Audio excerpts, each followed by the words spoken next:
So it's not what you do, it's how you do it. It's who you need to become and what skills do you need to develop to best put these other tools to work.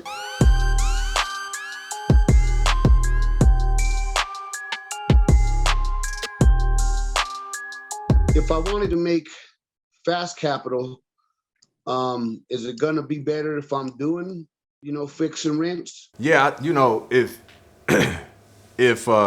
quick turnaround is what you're looking for, I think probably wholesaling would be a great start, right? Because in that environment, you're not buying the property, having to put a lot of energy and effort and resources into it to then exit the property, right? And in a wholesaling scenario, you just middleman in real estate. So, if you went and got a property under contract for 250,000, right?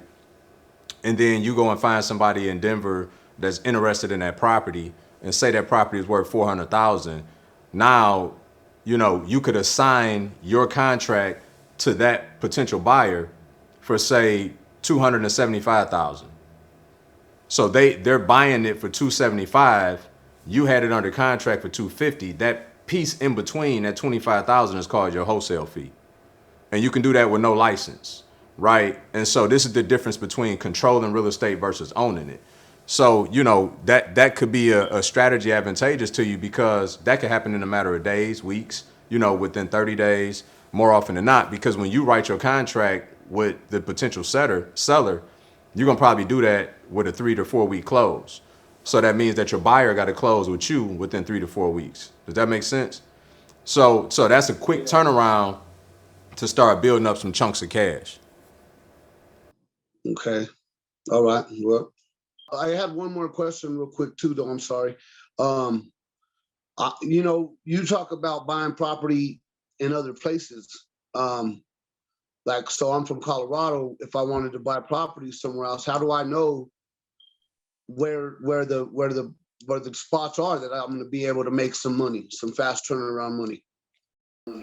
Yeah, that's a good question. So it's a tool that we use, and we're gonna talk about this later this week. But it's a tool that we use called BestPlaces.net. Okay, it's a free tool, and when you go on there, you could zoom in to specific zip codes and start to see what the makeup of that market is.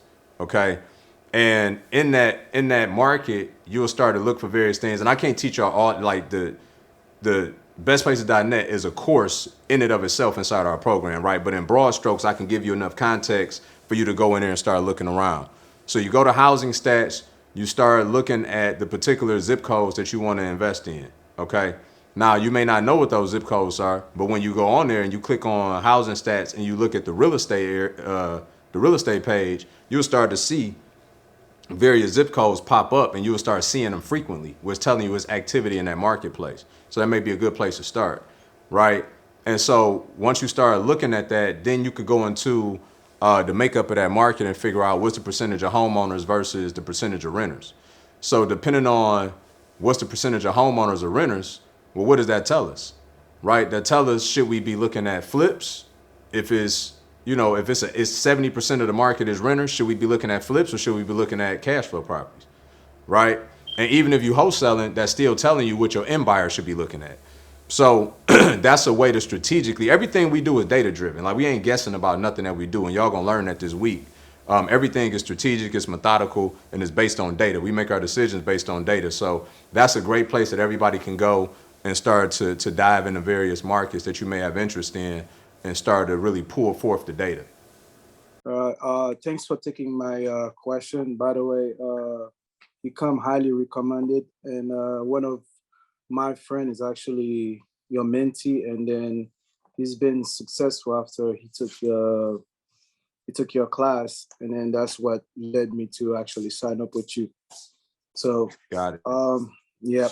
So, the question is that I'm thinking about like although I already get myself involved in the fix and flip, but I was leading towards or to supplement my income with wholesaling. Now, is it best to do it in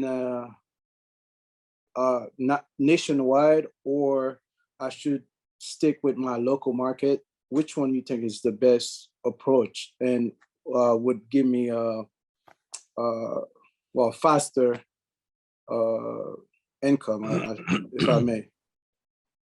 Yeah, no, that's a great question. I think that when it comes to wholesaling, I think looking in your backyard is always the best place to start. And here's why. Because, like for instance, I live in Orlando, although I don't invest there anymore. If I was relegated to only investing in Orlando, right, via fix and flip, I would probably be making somewhere around 15% margins on my money, right?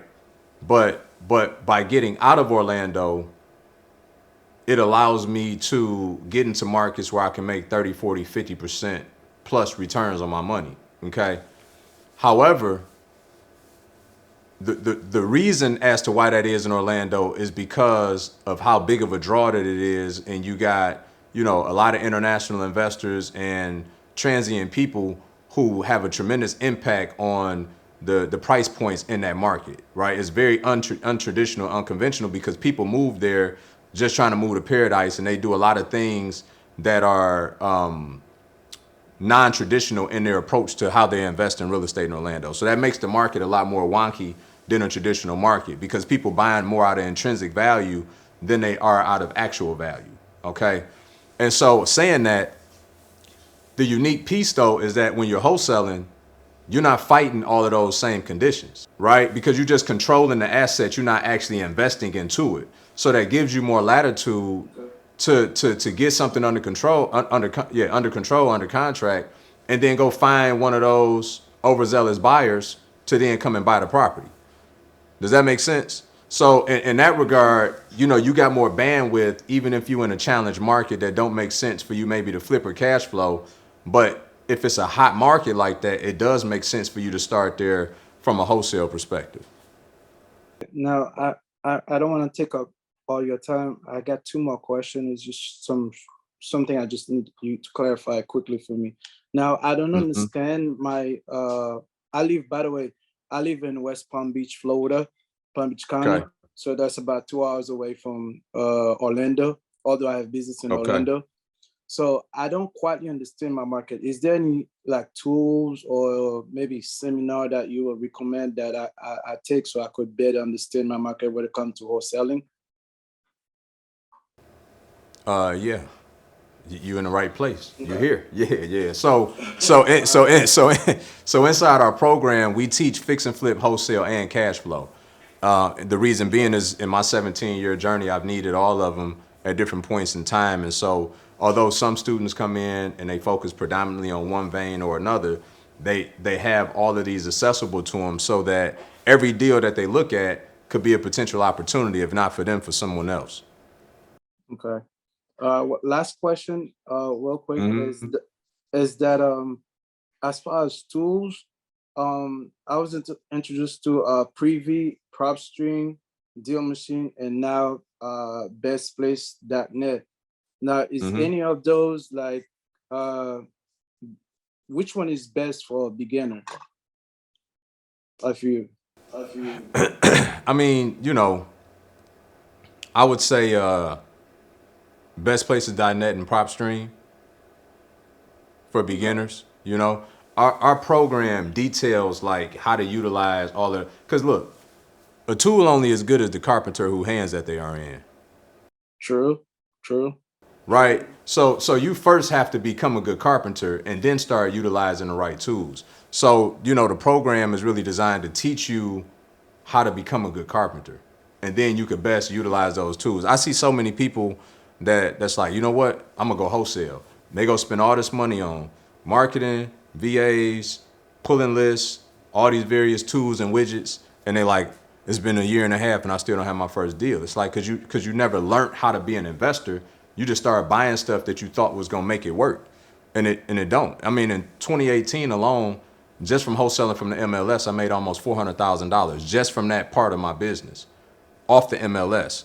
So it's not what you do, it's how you do it. It's who you need to become and what skills do you need to develop to best put these other tools to work.